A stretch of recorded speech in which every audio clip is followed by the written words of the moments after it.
So hello my friends, I'm come back with new episode of Way Back into Love. So without wasting any time, video start करते हैं। तो ड्रामे की starting में हमें दिखाया जाता है कि जिया और ये यंग शू का पीछा करते करते उसके कैफे में पहुंच जाते हैं, जहाँ पे वो उसके सामने ऐसे रिएक्ट करने की कोशिश करते हैं जैसे वो दोनों एक कपल हैं। और जिया और यांग शू का बाहर आने का वेट करते हैं, लेकिन बहुत देर तक शू बाहर नहीं आता। उसके बाद जिया बोलती है कि अभी तक बाहर नहीं आया, ऐसा लगता है कि हमें इसके सामने ही जाना पड़ेगा। और ये यंग जिया उसके सामने चले जाते हैं और कैफे के बाहर ऐसा एक्टिंग करने लगते हैं जैसे वो दोनों कपल है, लेकिन शू फिर भी उन दोनों को नोटिस नहीं करता। तो जिया बोलती है हमें ऐसा लगता है कि हमें कैफे के अंदर जाना ही पड़ेगा। वो दोनों कैफे के अंदर आ जाते हैं, लेकिन इतने में वहाँ से शू चला जाता है।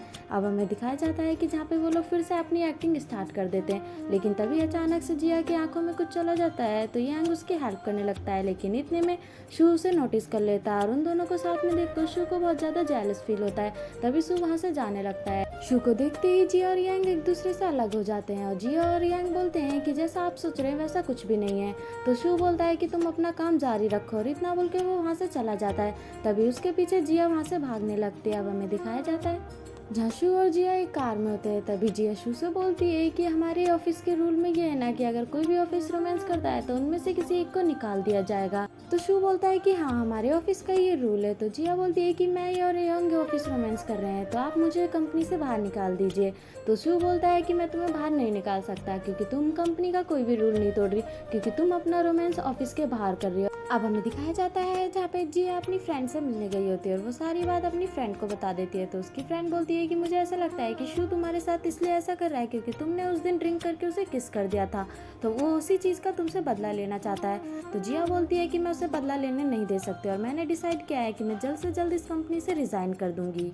अब हमें नेक्स्ट डे मॉर्निंग का सीन दिखाया जाता है जहाँ जिया फिर से अपने काम के लिए लेट हो जाती है, लेकिन वो शू से कुछ नहीं बोलती और माफ़ी मांग के वहाँ से चली जाती है। अब हमें जिया अपने ऑफिस रूम में दिखाई जाती है, तभी वहाँ पे एंग आ जाता है और फिर से कपल की एक्टिंग करने लगता है। तो जिया यांग से बोलती है कि अब हमें ये सब बंद कर देना चाहिए। तो यांग बोलता है कि अचानक से तुम ये सब क्यों बोल रही हो। तो जिया बोलती है कि लास्ट नाइट मैंने उसे हम दोनों के बारे में बताया, तो उसने बोला कि हम कंपनी का कोई भी रूल नहीं तोड़ रहे और वो मेरी जगह कोई भी रिप्लेसमेंट नहीं ला सकता, इसलिए उसने मुझे बहुत बड़ी प्रॉब्लम में डाल दिया है। अब हमें शू और जाओ को दिखाया जाता है जहाँ पे जाओ शू से बोल रहा होता है कि मुझे कुछ एम्प्लॉय की ज़रूरत है, लेकिन शू बोलता है कि हमारी कंपनी में कोई भी एम्प्लॉय खाली नहीं है। तभी वहाँ पे जिया आती है, अपनी कलीग से बोलती है कि ये लोग किस प्रोजेक्ट के बारे में बात कर रहे हैं। तो जिया की कलीग्स बोलती है कि मैं भी नहीं जानती।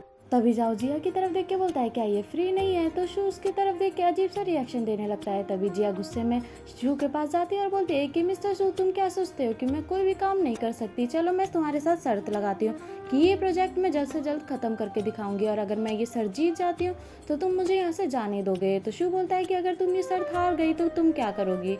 तो जिया बोलती है कि मैं यहाँ पे 1 महीने के लिए काम करूँगी। तो शू बोलता है कि तुम बहुत ज़्यादा चालाक हो, 1 महीने तो तुम वैसे भी काम करोगी, अगर तुम हार गई तो तुम्हें 1 महीने की जगह 3 महीने काम करना पड़ेगा। तो जिया बोलती है कि मुझे ये शर्त मंजूर है और वो उस चीज़ के लिए रेडी हो जाती है। तभी वहाँ पे यांग आता है, जिया से बोलता है कि इस प्रोजेक्ट में मैं भी तुम्हारी हेल्प करूँगा। अब हमें नेक्स्ट सीन में दिखाया जाता है जहाँ पे जिया अपनी मैनेजर को अपनी सारी प्रॉब्लम बता रही होती है। तो उसकी मैनेजर बोलती है कि हमारे बॉस बहुत ज़्यादा अच्छे हैं, तुम उनके जितने क्लोज जाओगी तुम उन्हें अच्छे से जान पाओगी। तो जिया बोलती है लेकिन उन्होंने मुझे बहुत बड़ी प्रॉब्लम में डाल दिया है, मुझे एक नया प्रोजेक्ट कंप्लीट करना है और मैंने शू के साथ इसके ऊपर बैट लगा रखी है और मेरा घर यहाँ से बहुत दूर है, इसलिए मैं अपने प्रोजेक्ट में ज़्यादा टाइम दे भी नहीं पाऊंगी। तो जिया की मैनेजर बोलती है कि तुम कंपनी के आसपास ही कोई अपार्टमेंट रेंट पे ले लो। तभी जिया सब चीज़ का कैलकुलेशन करने लगती है और बोलती है अगर मैंने यहाँ पे अपार्टमेंट लिया तो मेरे पास तो कुछ भी सेविंग्स नहीं होंगी। तभी वहाँ पे कंपनी के न्यू एम्प्लॉय जेनियक की एंट्री होती है। तो जिया जेनियक की तरफ बहुत ध्यान से देखने लगती है। अब हमें नेक्स्ट डे का सीन दिखाया जाता है जहाँ पे जिया जेनियक के अपार्टमेंट में ही शिफ्ट हो रही होती है उसके साथ। तभी जेनियक यांग के पास कॉल करती है और उससे बोलती है कि तुम अभी तक यहाँ पे नहीं आए हो। तो यांग कोई ना कोई एक्सक्यूज बना देता है और उससे बोलता है कि जिया से मेरी बात कराओ। तभी वो जिया से बात करने लगता है और बोलता है कि तुम जानती हो कि मेरी हिम्मत नहीं है कि मैं तुम्हारे घर पे आऊँ। हमें स्कूल का सीन दिखाया जाता है जहाँ पे यांग ने जिया को एक बार बहुत ज्यादा परेशान कर दिया होता है। जिया के कंप्लेंट करने के बाद उसके डैड स्कूल में आते हैं और वो पूरे दिन उस स्कूल में ही रहते हैं। तब से आज तक यांग जिया के डैड से डरता है। अब हमें दिखाया जाता है जहाँ जिया और जिया के कलीग्स जेनिया के अपार्टमेंट पहुंच जाते हैं। तभी उनकी नजर शू पे पड़ती है, जिसे देख के वो लोग बहुत ज्यादा शॉक्ड हो जाते हैं, लेकिन वो चुपचाप अपने अपार्टमेंट में आ जाते हैं और अपने अपार्टमेंट में आते ही वो शू की तरफ नजर रखने लगते हैं। दूसरी तरफ हमें दिखाया जाता है कि एक लड़की शू को केक दे रही होती है, लेकिन शू उससे वो केक लेने से मना कर देता है। अब हमें थोड़ी देर बाद का सीन दिखाया जाता है जहाँ पे जिया उस लड़की के पास जाती है और उससे बोलती है कि तुम उदास मत हो, एक दिन ऐसा आएगा कि कोई केक बनाने वाला लड़का तुम्हें ज़रूर मिलेगा। तो वो लड़की केक जिया को दे देती है और जिया वो केक लेके अपने अपार्टमेंट में आ जाती है। तो वो लोग बोलती है कि अब हमें क्या करना चाहिए। तो जेनिक बोलती है कि हमारे बॉस का बर्थडे है, अगर वो उस लड़की का केक रिजेक्ट कर देते हैं तो ये हमारी रिस्पॉन्सिबिलिटी है कि हम इस केक को काटें और खुद ही सेलिब्रेट कर ले बॉस का बर्थडे। और वो लोग उस केक को काट के आपस में सेलिब्रेट करने लगते हैं। वहीं दूसरी तरफ हमें शू को दिखाया जाता है जहाँ पे वो उन लोगों का शोर सुन के उनके अपार्टमेंट में चला जाता है। लेकिन तभी जिया से गलती से शू के कोट पे केक लग जाता है। तो शू बोलता है ये सब क्या हो रहा है। तो जेनिक बोलती है कि हम आपका बर्थडे सेलिब्रेट कर रहे थे। तो शू बोलता है कि बिना बर्थडे बॉय के मैंने तो आज तक नहीं सुना कि कोई बर्थडे सेलिब्रेट होता है। तभी जेनिक बोलती है कि बॉस आपके कोट पे केक लगा हुआ है, आप ये कोट मुझे दे दीजिए, मैं इसे धो के आपको दे दूंगी।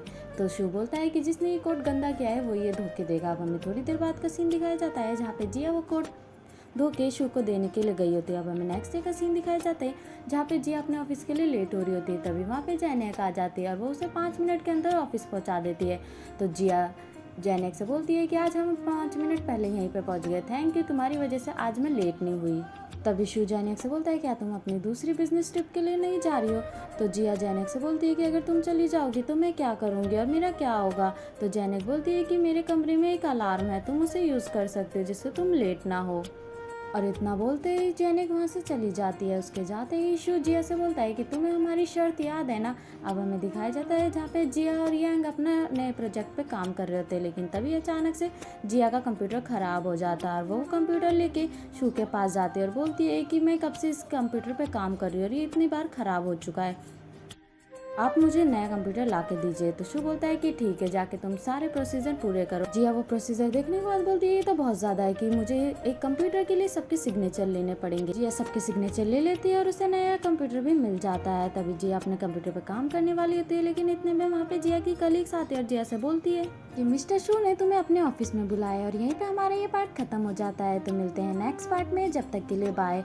और अगर वीडियो अच्छी लगी हो तो चैनल को सब्सक्राइब कर देना, वीडियो को लाइक कर देना।